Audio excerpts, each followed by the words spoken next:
வனாந்திரம் என்று சொல்லுகிறவர்கள், வனாந்திர வாழ்க்கை வாழுகிறவர்களுக்கு தான் இதை. ஆனால் கானான் வாழ்க்கை என்பது பூமியிலிருந்து உங்களை ஆசீர்வதிக்கும்படி தேவன் திட்டமிட்டிருப்பது. ஆமென்.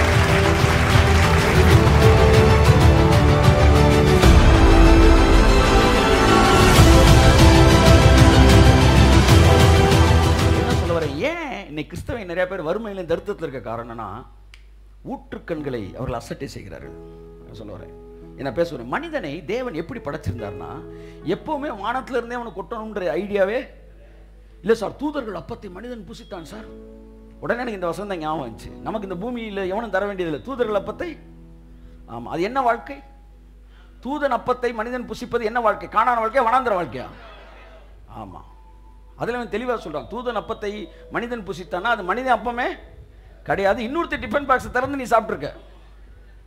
கபிரியல் சொல்ல, ஏன் டிஃபன் பாக்ஸை திறந்தாண்டா சாப்பிட்டீங்க 40 வருட காலமா?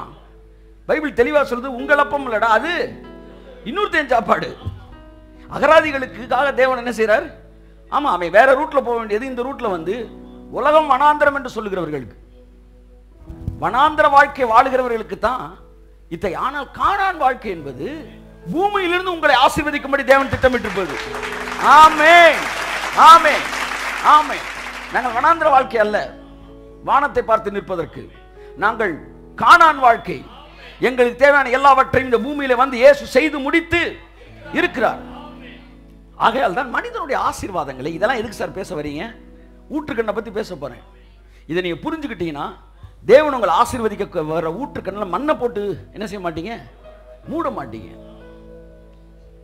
ஆதியாகமம் 1ஆம் அதிகாரம் 28, 29, 30 சீக்கிரம் வாசிப்போம்.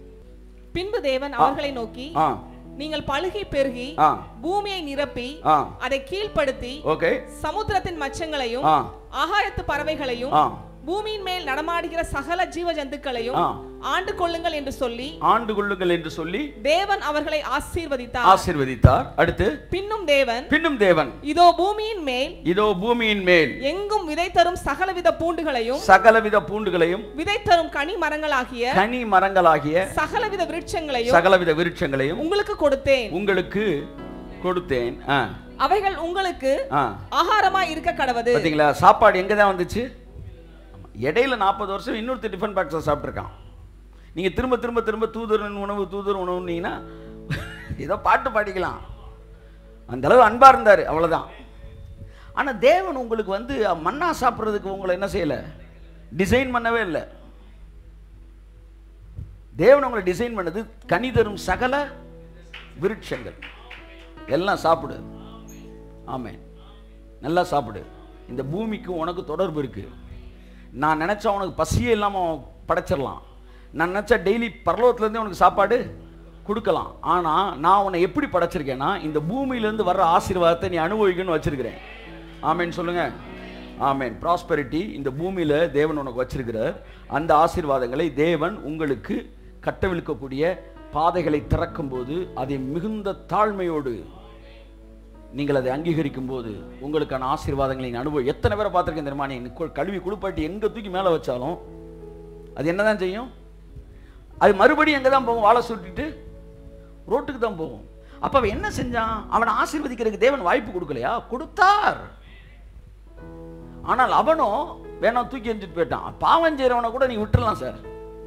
ஆனால் இந்த ஆவிக்குரியவர்கள் இருக்காங்க பார்த்தீங்களா? கர்த்தர் இருக்காரு, எங்க கூட கர்த்தர் இருக்காரா? அப்படியே போயிரு. என்கிட்ட கர்த்தர் இருக்காரு, கர்த்தரே சம்பளம் வாங்கிக்க போன்றேன்.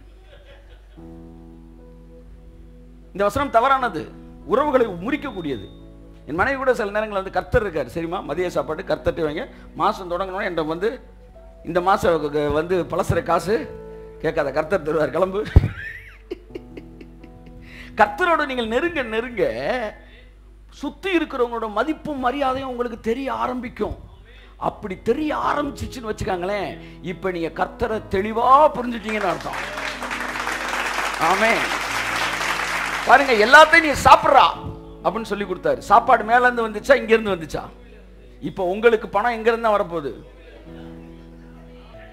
வானத்தோடு தொடர்புடைய வாழ்வு வனாந்திர வாழ்வு, பூமியோடு தொடர்புடைய வாழ்வு கானான் வாழ்வு. தேவன் உங்களுக்கு கானான் வாழ்வை தான் வைத்திருக்கிறார். பூமியிலிருந்து வானத்தை தொடர்பு கொள்கிற வாழ்க்கை அல்ல, வானமே இறங்கி வந்து பூமியில் இருக்கிற வாழ்க்கை தான் தேவன் உங்களுக்கு வைத்திருக்கிற வாழ்க்கை. மனிதன் பூமியை வெறுக்க வெறுக்க நரகத்தை பூமிக்கு கொண்டு வருகிறான். ஒத்துக்கிறீங்களா இல்லையா? பரிசுத்தவான்கள்லாம் மக்கள் ரட்சிக்கப்படணும் ஜெபிச்சது கூட ஒரு 2 பாயிண்ட் தென்மேற்கு பருவக்காற்றுக்கும் வடகிழக்கு பருவக்காற்றுக்கு ஜெபிச்சிருந்தா இன்னைக்கு தண்ணி நல்லா வந்திருக்கும். தயவு செய்து ஆறுகளுக்கு ஜோம் பண்ணுங்க. ஏனென்றால் மனிதனை தேவன் படைத்த போது ஆதியாம் 2ஆம் அதிகாரம் 15ஆம் வசனத்தை வாசிங்களேன். தேவனாகிய கர்த்தர் மனுஷனை ஏதேன் தோட்டத்தில் அழைத்து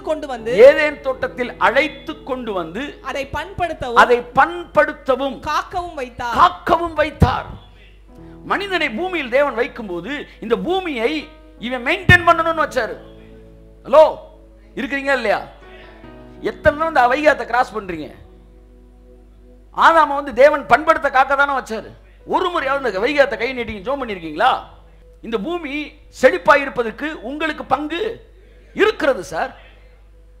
உங்களுக்கு பங்கு இருக்கிறது. தேவனுடைய மனுஷனாய நான் செழிப்பை இந்த மதுரை பட்டணத்தில் ரிலீஸ் பண்ணுகிறேன்.